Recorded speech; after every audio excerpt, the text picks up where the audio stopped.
انت انتما انتم انتی انتما انتن انا اور نحنو۔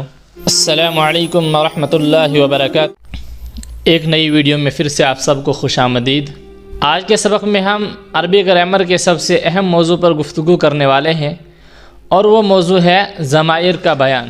ضمیر کا مطلب ہے وہ چیز جو غائب، حاضر یا متکلم کو بتائے۔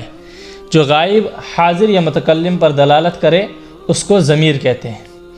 غائب، حاضر اور متکلم کو ہم نے پہلے بھی پڑھا۔ غائب کا مطلب ہے جو بات کرتے وقت موجود نہ ہو، حاضر کا مطلب ہے جس سے بات کی جا رہی ہو، اور متکلم کا مطلب ہے جو بات کر رہا ہو۔ تو ضمیروں کی 5 قسمیں ہیں، ان میں سے ایک قسم کو ہم آج پڑھیں گے، ضمیر مرفوع منفصل۔ مرفوع کا مطلب آتا ہے وہ چیز جس پر پیش ہو، یا ایسی جگہ پر کوئی چیز ہو جہاں پر پیش آتا ہو۔ جیسے فاعل مرفوع ہوتا ہے تو جو چیز فاعل بنے گی تو وہ مرفوع ہوگی۔ منفصل کا مطلب آتا ہے جو جدا ہو۔ منفصل کا مطلب ہے علیحدہ، متصل کا مطلب ہے ملی ہوئی چیز۔ ان میں سے ایک قسم ہے پھر ضمیر مرفوع منفصل۔ یہ 14 ضمیریں ہیں، جتنی جو بھی ضمیریں ہیں ہر ایک قسم میں سے 14 ضمیریں ہیں۔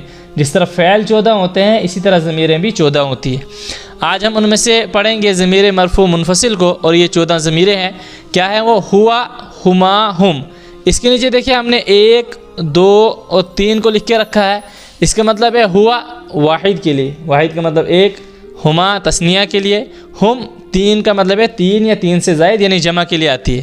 اور یہ ضمیریں جو استعمال ہوتی ہے ہوا، ہما، ہم، یہ مذکر غائب کے لیے۔ غائب کا مطلب جو بات کرتے وقت موجود نہ ہو۔ پھر دوسری 3 ہے ہیا، ہما، ہن، 1، 2، 3 یعنی واحد تثنیہ جمع، یہ مؤنث غائب کے لیے۔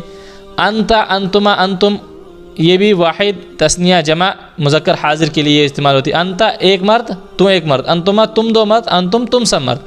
انتی، انتما، انتن، انتی تو ایک عورت، انتما تم 2 عورتیں، انتن تم سب عورتیں مؤنث حاضر کے لیے۔ انا میں ایک مرد، نحنو 2 مرد یا ہم سب مرد یا عورتیں، اس کے لیے انا اور نحنو یہ مذکر اور مؤنث دونوں کے لیے استعمال ہوتا ہے، کیونکہ یہ متکلم کا صیغہ ہے۔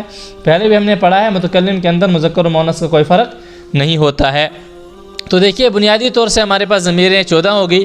ہوا کا مطلب وہ ایک مرد، ہما وہ 2 مرد، ہم وہ سب مرد، ہیا وہ ایک عورت، ہما وہ 2 عورتیں، ہن وہ سب عورتیں۔ آگے بھی ترجمہ ہم نے پڑھا ہے پہلے بھی۔ تو ہوا، ہما، ہم، ہیا، ہما، ہن، انت، انتما، انتم، انتی، انتما، انتن، انا اور نحنو۔